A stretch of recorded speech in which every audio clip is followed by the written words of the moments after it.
Vamos a usar la ecuación de Clausius-Clapeyron que vimos la clase pasada.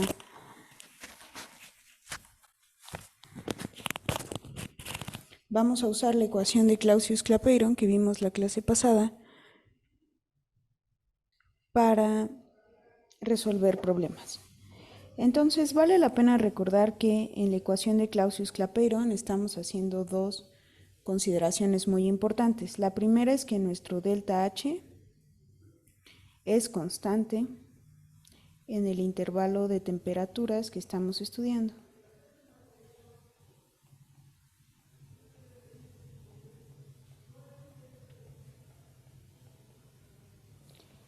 La otra consideración que hicimos para encontrar la ecuación de Clausius-Clapeyron es considerar que el vapor se comporta como un gas ideal.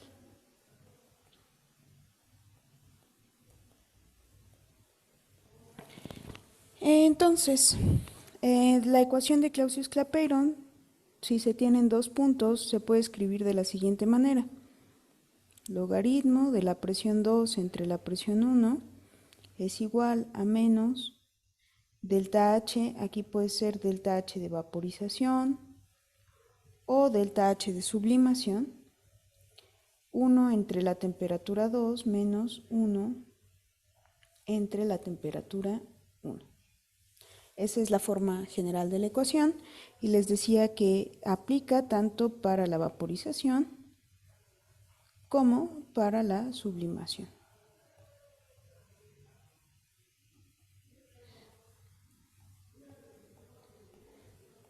¿Por qué aplica en específico para estos dos equilibrios? Pues es muy sencillo, en ambos equilibrios se encuentra un líquido con su vapor y en el segundo se encuentra en equilibrio un sólido con su vapor, de manera que la cosa que tienen en común es que en el equilibrio que estudiamos se involucra un vapor, ¿no? Entonces, ahora sí vamos a resolver el problema. Y el problema dice, la presión de vapor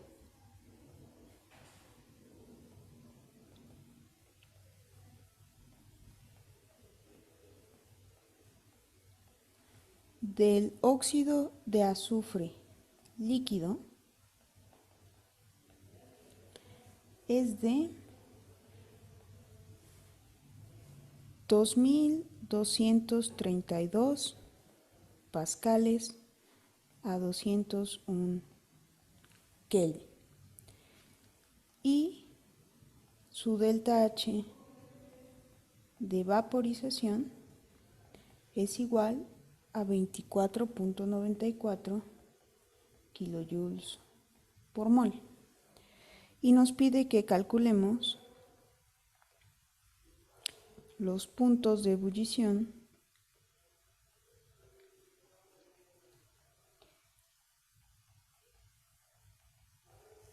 tanto el normal como estándar.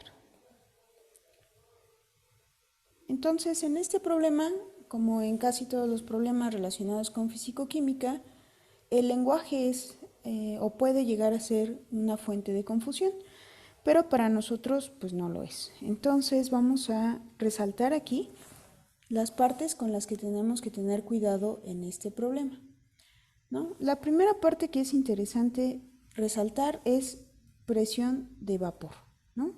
Entonces, recordando, le voy a poner aquí recordatorio,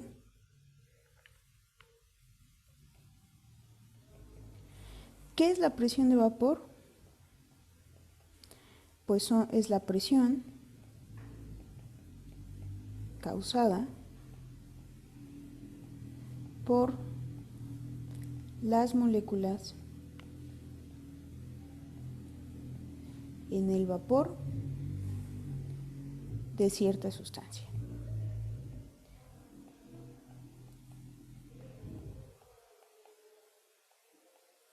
Entonces, fíjense ustedes, aquí yo me encuentro con un contenedor cerrado, ¿no?, en el que yo he colocado cierta cantidad de óxido de azufre líquido. Y por supuesto, en el equilibrio hay cierta cantidad de óxido de azufre en la fase vapor. Y la presión que ejerce el dióxido de azufre en la fase vapor, pues es su presión de vapor. ¿De acuerdo? Nos está diciendo que a 201 Kelvin la presión de vapor es igual a 2232 pascales. Entonces, esa es la primera parte del problema. Vean ustedes que nos está dando una temperatura, vamos a nombrarla de una vez como temperatura 1, de 201 Kelvin, y una presión 1, que corresponde a la presión de vapor, de 2232 pascales, ¿no? Acuérdense que estoy hablando de presión absoluta. Ahora, la otra parte del problema que puede llegar a causar confusión es la parte de punto de ebullición normal o punto de ebullición estándar. Entonces, ¿cuál es la diferencia entre el punto de ebullición normal y estándar? Bueno, vamos a recordar un poco lo que dice la UPAC, ¿no? Acerca de la definición de las condiciones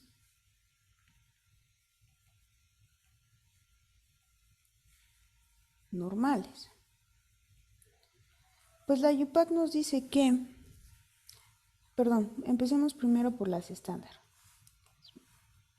de las condiciones estándar. Entonces la UPAC nos dice que las condiciones estándar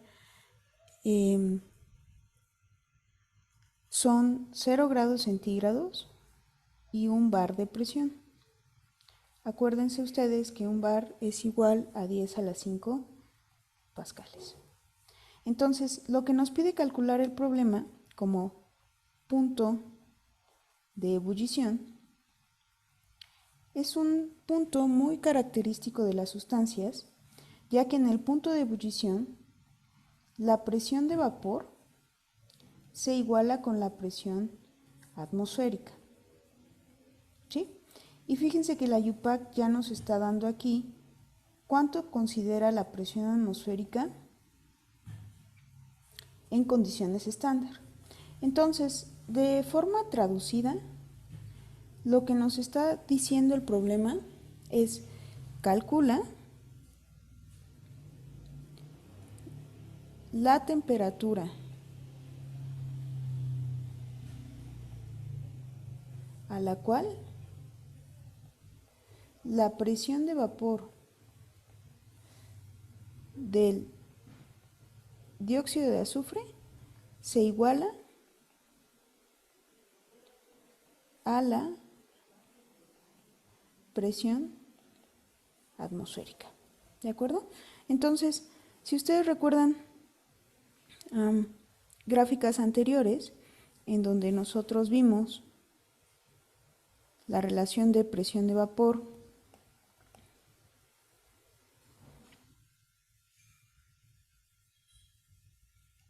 con la temperatura, entonces aquí teníamos presión de vapor y por acá teníamos temperatura. Esta curva tiene un comportamiento exponencial, ¿no? Es dependiente de la temperatura y sigue un comportamiento exponencial. Entonces nosotros lo que queremos encontrar es a qué temperatura esta presión de vapor me va a dar la presión de las condiciones estándar, que son 10 a la 5 pascales. Entonces ya teníamos nosotros la presión 1, que era 2232 pascales, a una temperatura 1 de 201 Kelvin. Y ahora que tradujimos el problema, sabemos que queremos una presión de 10 a la 5 pascales con una temperatura 2 desconocida. Déjenme aquí corregir, poner temperatura 2 desconocida.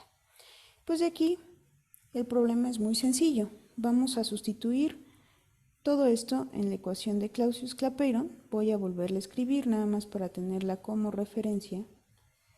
delta H de vaporización entre R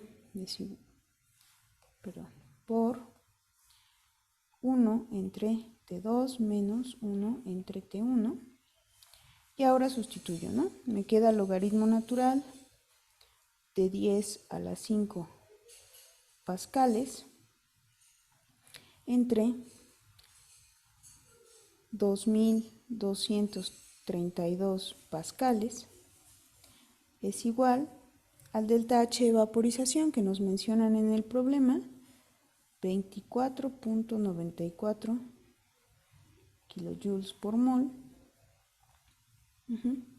entre la constante en unidades correspondientes, ¿no? Que en este caso nos toca ponerla en kilojoules. Vamos a ponerla como 8.314 por 10 a la 3 kilojoules sobre mol Kelvin, 1 entre la temperatura 2 que desconocemos menos 1 entre 201 Kelvin, ¿no?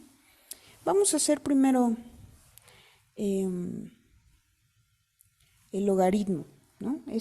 Esta parte del logaritmo que está aquí, ¿no? Vamos a hacer primero esta parte del logaritmo y después despejamos esta parte de acá. Entonces, el logaritmo de ese cociente me da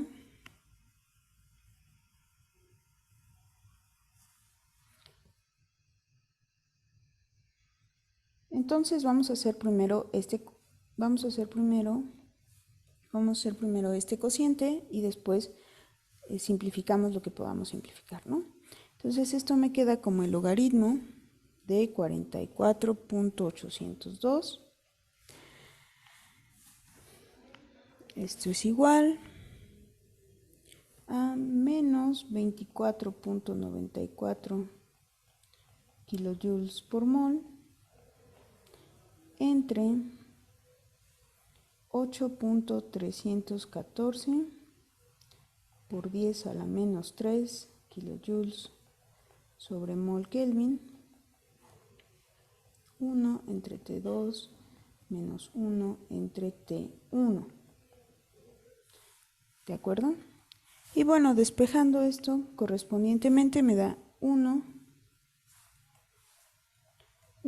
entre T2 es igual a menos 0.0012 más 1 entre 201 Kelvin y esto me da 0.0037 y sacando el inverso obtengo la temperatura de 269.72 Kelvin, ¿no? Esta temperatura, recuerden ustedes que es la temperatura a la cual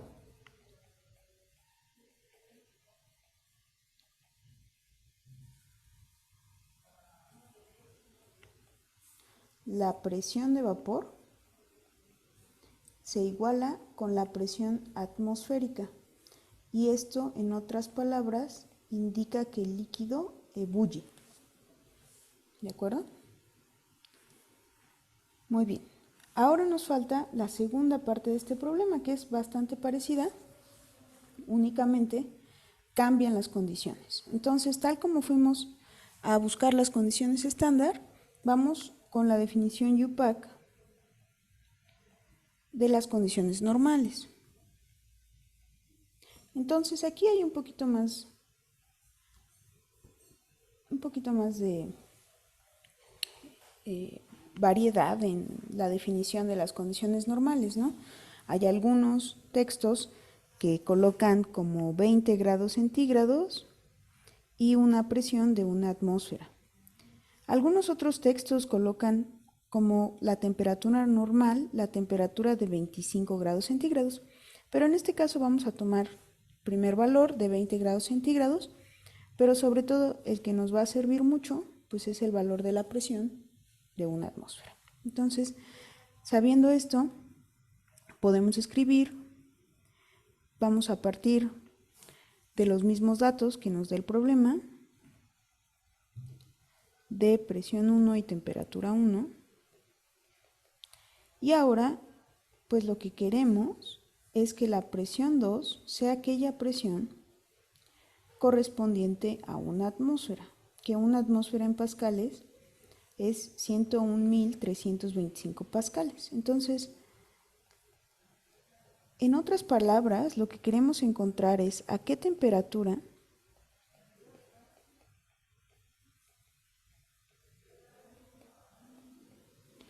la presión de vapor del SO2 alcanza la presión atmosférica normal, que es de una atmósfera, ¿no? Entonces, ahí tenemos el problema. Sale.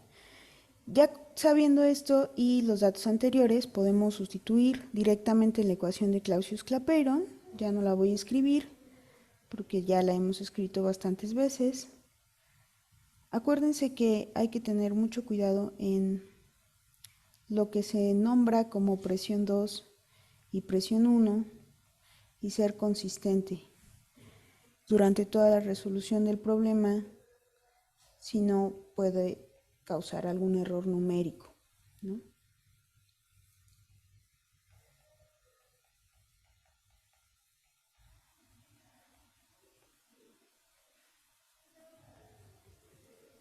De acuerdo, entonces aquí tenemos la temperatura 2 que no conocemos menos la temperatura 1, ¿no?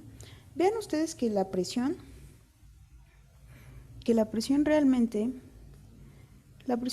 no cambió mucho, ¿no? La presión de las condiciones estándar era de 100.000 pascales, entonces en realidad nada más hemos subido 1.325 pascales, no es tanto, ¿no? El aumento de presión, entonces no tendríamos por qué esperar una temperatura muy diferente de la anterior.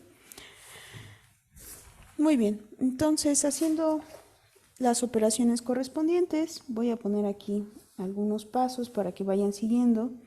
Me queda el logaritmo de 45.396, esto es igual a menos 2.999.759 Kelvin a la menos 1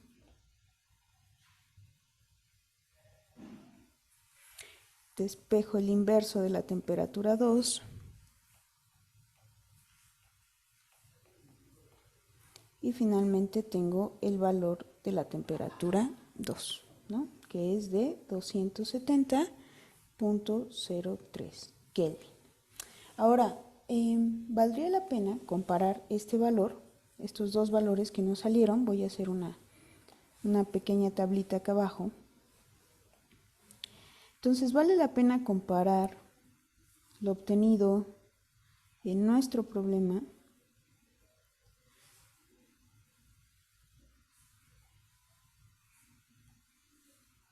¿sí? Ahora van a ver hacia dónde voy, ¿no? Aquí voy a poner lo que acabamos de calcular.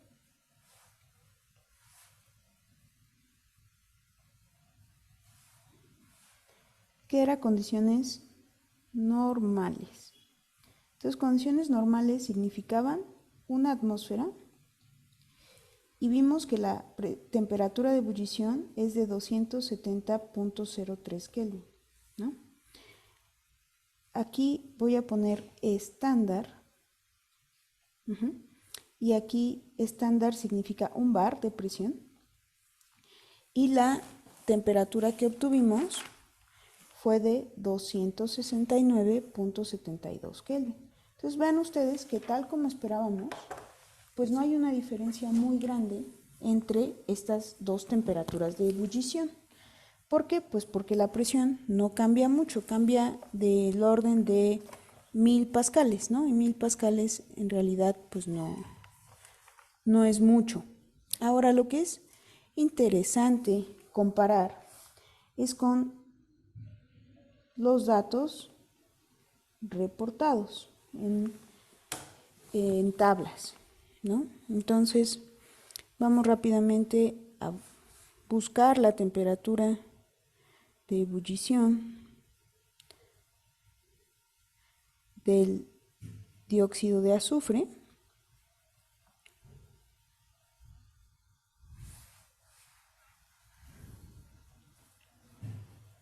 Y nos dice aquí que es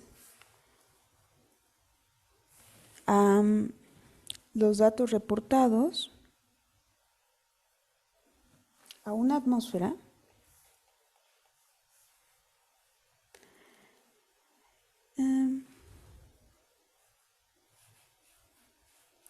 nos dice que son 263.15 Kelvin, es decir, menos 10 grados centígrados. ¿De dónde viene la diferencia entre estos dos valores? ¿No? Son aproximadamente 7 Kelvin de diferencia. ¿De dónde viene? Pues la diferencia viene de nuestra suposición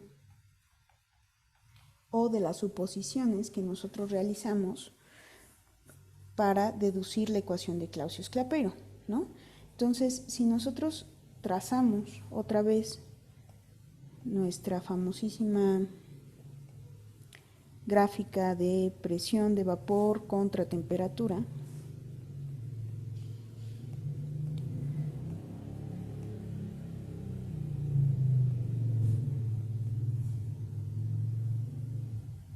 pues el primer dato que nos daban estaba por acá, a 2332 pascales. Y nosotros con este valor quisimos extrapolar hasta alrededor de 100.000 pascales, ¿no? Que era lo correspondiente a una atmósfera, ¿no? Vamos a ponerlo mejor.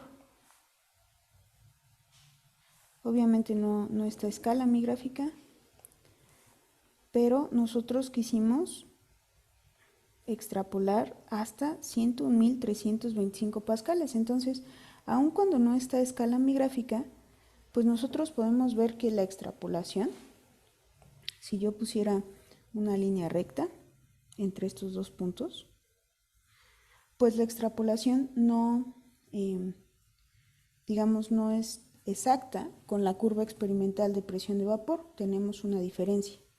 Y de ahí viene la diferencia que vimos en nuestra tabla, ¿no? Obviamente la otra gran diferencia pues tiene que ver con que nosotros estamos considerando que el dióxido de azufre se comporta como un gas ideal, ¿no? Y entonces una de las cosas que decimos cuando hablamos de un gas ideal es que no hay interacciones, pero fíjense ustedes que la molécula de dióxido de azufre, SO2, pues en efecto tiene un momento dipolar, ¿no? Tiene cierta geometría y esto pues está causado por dos electrones libres que están en el azufre, ¿no? Entonces, pues decir que no tiene interacciones es ignorar una parte del comportamiento de esta molécula, ¿no? Entonces, pues estas son las dos principales causas